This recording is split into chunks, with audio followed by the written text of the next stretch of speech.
Net पर। Mission 2026 की deadline को मात्र 5 माह शेष है। जैसे जैसे घड़ी करीब आ रही है, वैसे वैसे माओवादी और अधिक सावधानी बरत रहे हैं। सरकार और पुलिस के मिशन को देखते हुए माओवादी अपना जीवन बचाने में जुटे हैं और अब सरेंडर की ओर कदम बढ़ा रहे हैं।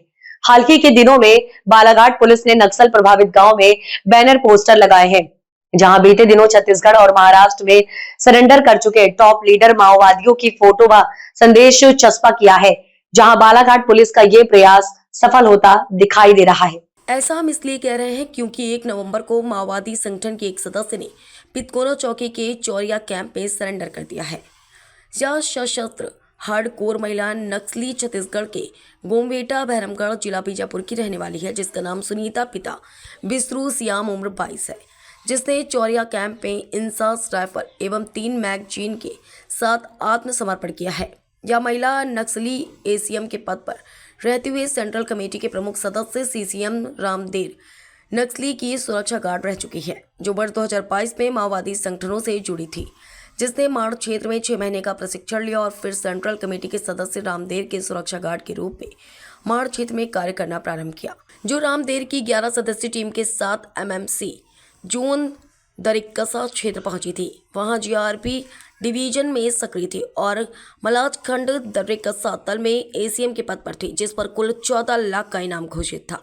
पुलिस ने बताया कि दिनांक 1 नवंबर की प्रातः 4 बजे उसने अपनी इंसास राइफल, विंडोरी बैग, पिट्ठू बैग और वर्दी के साथ दलम से अलग होकर निकल गए। इसके बाद उसने जंगल में इंसास राइफल, विंडोरी बैग, पिट्ठू बैग और वर्दी को डंप में छिपाकर आत्मसमर्पण करने के उद्देश्य से पुलिस कैंप चौरिया पहुंची।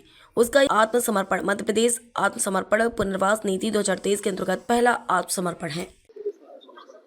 मैंने ये एसीएम रैंक की महिला है सुनीता, बीजापुर की रहने वाली है। ये कल चौरिया चौकी में आई थी और इन्होंने सरेंडर किया है। जो इनका वेपन है इंसास और 3 मैगजीन और अन्य चीजें भी आज हमने रिकवर कर ली हैं और इससे एक तरह से जो बाकी लोगों में जो बाकी नक्सल काडर है उनका भी भ्रम दूर हो जाना चाहिए। किसी को भी किसी तरह की चिंता करने की जरूरत नहीं है। जैसे सुनीता ने आगे सरेंडर किया है, ऐसे बाकी लोग भी सरेंडर करें। हम यही अपील करते हैं, पहले भी करते रहे हैं और वो कहीं भी सरेंडर कर दें, किसी जनप्रतिनिधि के सामने या किसी भी सरकारी विभाग के अधिकारी कर्मचारी के सामने, और सबकी सुरक्षा का ध्यान रखा जाएगा।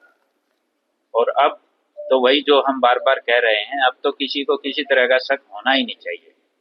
पुलिस बिल्कुल सभी की सुरक्षा का ध्यान रखेगी, किसी को कोई दिक्कत नहीं होगी। आए, सरेंडर करें, मुख्य धारा में शामिल हों।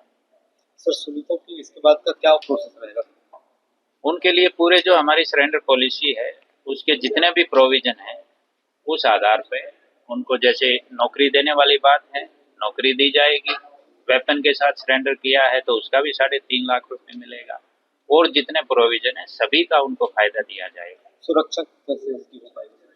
सुरक्षा बिल्कुल सुरक्षा उनकी सुनिश्चित की जाएगी, कहीं कोई दिक्कत नहीं होगी। Thank you sir. इनके